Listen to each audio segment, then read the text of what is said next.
So, hello everyone, we are the group 1 and now we're going to share about Beowulf, a young man, and how he defeat Grendel. So, let's start. So, Beowulf is an old English epic poem, and the author of Beowulf is not yet discovered. It's still unknown. So, here's the characters. So, the first character is Beowulf. So, Beowulf is a mighty Geat with superhuman powers, loyal, honor, brave, and he also believes in God. And the next is Hrothgar. Hrothgar is an excellent and successful king. He wrote a magnificent hall and builds love and loyalty through his generosity and wisdom. However, though once a great warrior, he can no longer defend his people from Grendel, and his sons are too young to take up leadership of the Danes.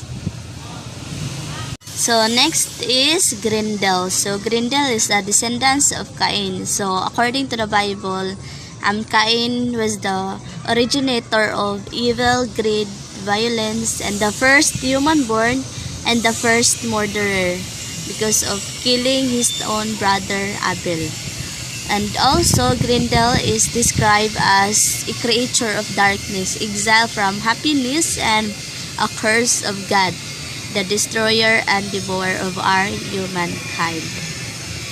So next is Hrothgar's lieutenant. So he was the one who scored the Geats to the King Hrothgar. Next is the 14 Geats who accompanied Beowulf and sailed across the sea until they met the land of King Hrothgar and talked to him about his desire to fight against Grendel. The setting of the story is set at Heorot. It is a mid-hall and major point of focus in the Anglo-Saxon poem Beowulf. The hall is located in Denmark. It serves as a seat of royal king Hrothgar. He is a legendary Danish king. The point of view is told from a third-person omniscient point of view. The poem's narrator has access to the interior thoughts and feelings of all the characters, even the dragon. The narrator also comments on the action, usually to draw out moral implications. So from the point of view of the story, let us now move on with the summary. The Danes celebrate the completion of Heorot with a feast at which Hrothgar's bard sings about the creation of the earth. But the monster Grendel, a descendant of Cain and therefore an outcast from society, hears the singing from his home in the swamp. This sound of community and merriment fill him with anger because he does not like that noise. That night, Grendel visits the Heorot as the Danes are sleeping. Grendel seizes 30 warriors and carries them to his den to kill and eat them. The next night, Grendel repeats his raid. After that, the Danes abandon Heorot to Grendel after nightfall. This situation continues for 12 years. So first of all, unsa dining mga Danes? So kaning mga Danes are the northern Germanic tribe. So kaning mga Danes, they celebrate the completion of their Heorot. Ang Heorot is like their town hall where they gather to have a meeting, and also diri pod sila ga-rest and basically everything. So they were busy celebrating because what they have accomplished, because they have finally completed or constructed their Heorot. That night, there was a monster who was unhappy about it, and it was Grendel, and he was also referred as he is a descendant from Cain, and maybe this is a Bible reference since the descendant of Cain are bad elements or bad people. And that night, nadunggan niya nga saba kaayo. There were people celebrating, and that infuriated him. So what Grendel did is that he sneaked out into the Harrod during nighttime nga tulog ang mga Danes. And from there, he attacked 30 men and carried them into his lair. So nagkuha siya 30 ka tao, dili kay para patyon lang, but to also eat them. So that is very brutal, right? So after that night, it still happened because Grendel repeats his raid. But after that, knowing they were attacked by a monster named Grendel, the Danes decided to abandon their Herat to Grendel after nightfall because kinsa ra ba dili mahadlok ana nga naigapangaon og tao. And unfortunately, this situation continued for 12 years. Okay, after that, Beowulf hears tales of the destruction wrought by Grendel. He decides to travel to the land of the Danes and help Hrothgar defeat the demon. He voyages across the sea with 14 of his bravest warriors until he reaches Hrothgar's kingdom. Beowulf explains that he is the son of Ijitau and only owns his loyalty to Hygelak. He says that he has heard about the monster terrorizing the Danes and has come to help Hrothgar. So right what happened about the Danes is that the news spread all over the land that there is a monster spreading chaos and destruction to the Danes. And suddenly Beowulf heard about it. So what Beowulf did is that he traveled to the land of the Danes to aid Hrothgar and defeat the demon Grendel. So along with Beowulf is his bravest warriors. So right after pagkaabot ni Beowulf into the kingdom of Hrothgar, he explains that he is the son of Ijitau and he owns his loyalty to Hygelak. From that, nagpaila-ila sila, and he said that he traveled the lands to aid King Hrothgar and to defeat the demon named Grendel. So right after ito lang pagsabot-sabot, the king offered armors, but Beowulf chose to fight Grendel in hand-to-hand combat and said God must decide the victory. Then the battle has begun and Beowulf wrestles the demon into submission and eventually tears off his arm at the shoulder. Mortally wounded, Grendel flees into the wilderness and dies. Beowulf, Hrothgar, and their followers throw a wild party to celebrate. So right after their negotiations or planning on how to slay Grendel, King Hrothgar offered armors and weapons to Beowulf in order for him para ma-defeat niya si Grendel.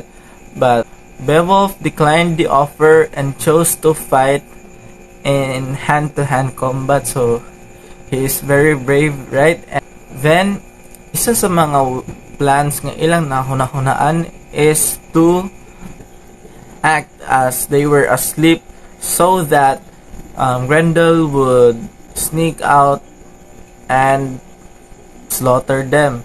So after that plan nga matulog sila, as if sila nga tulog, they were right, and because Grendel really did arrive to bring chaos na sad. So, what Beowulf did is that he wrestles the demon, and from there, kanang they fought against each other. And suddenly, nag-grab ni Beowulf ang hand ni Grendel, which gibira ni Beowulf, and eventually nga naibot ang kamot ni Grendel. So, judging from that, Beowulf must be very very strong, since he is capable of tearing off the hand of the demon Grendel. And from there, Grendel was mortally wounded. And yes, nakabuhi si Grendel and flees into the wilderness. Nagtago siya sa mga kakahuyan, gidagan siya because he is badly wounded. But eventually, namatay ra pod si Grendel because grabe pod kay siya kabunog, and maybe he lost too much blood because naibot ba yung isa kakamot. So after knowing na napatay na nila si Grendel, Beowulf, Hrothgar, and their followers throw a wild party to celebrate. So they were celebrating because after all the years they have spent hiding from Grendel, nasolusyonan na gyud because of Beowulf. So from there, busy na sila og celebrate. And little do they know na pa ba mga consequences or mga casualties pa mga moabot. So the answer to that question will be answered by group 2, since the second part of the story is to be discussed by group 2. So that is the summary of Beowulf parts 1, 2, 3. And the other parts will be discussed by group 2 in the next meeting. So, right after the summary, let us now move on with the theme of the story to be discussed by Mr. Kirk Ungab. So the theme of the heroic code of chivalry is the leading theme of Beowulf. Chivalry because it has the medieval knightly system with religious, moral, and social codes. The honorable behavior and manners have dominated the Anglo-Saxon culture. Anglo-Saxon because it includes the characteristics of bravery, truth, honor, loyalty, duty, hospitality, and perseverance, in which our protagonist Beowulf possesses. Courage, bravery, and the will to fight were considered basic norms of that heroic code. Beowulf sticks to these norms from the very beginning as he comes across the Danes. So my reflection about the story is that we should always be brave and courageous, just like Beowulf, and always believe that in every problem there's a solution. So King Hrothgar felt hopeless about what happened to his warrior and because of Grendel, but in the end there's a solution, and we should always think that God will always there for us to help us whatever problems we're facing for, and believe that whatever happen, God is always there to protect us and find way to overcome those battles or problems in life. And my reflection in the story is that we all have different battles in life, and all we have to do is stand firm in our faith and remain courageous in facing those.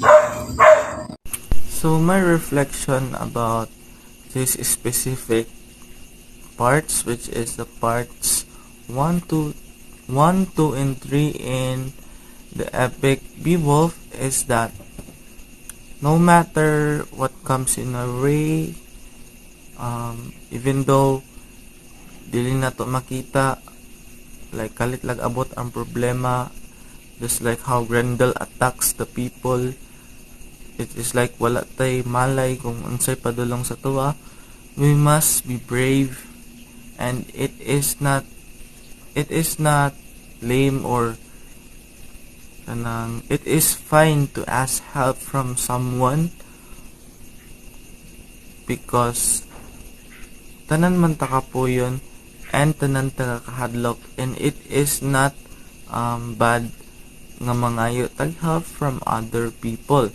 What's worse is that mas kinakahadlokan nimo imong kaugalingon rather than believing in yourself. We must be brave in order for us to conquer the challenges and the obstacles that we are facing, because no matter what comes in our way, and in the end you fought with it, makaingon ka, it will be worth it. So in my short reflection, Beowulf's lesson is that it is preferable to die young, to die a hero full of valor and virtue, than to live a ripe old age cowardly and oblivious to your duties. Beowulf demonstrates bravery and tenacity by fighting Grendel's mother and the dragon Wiglaf to preserve the community. So for short, it is better to die a hero than to live long enough to see yourself become the villain.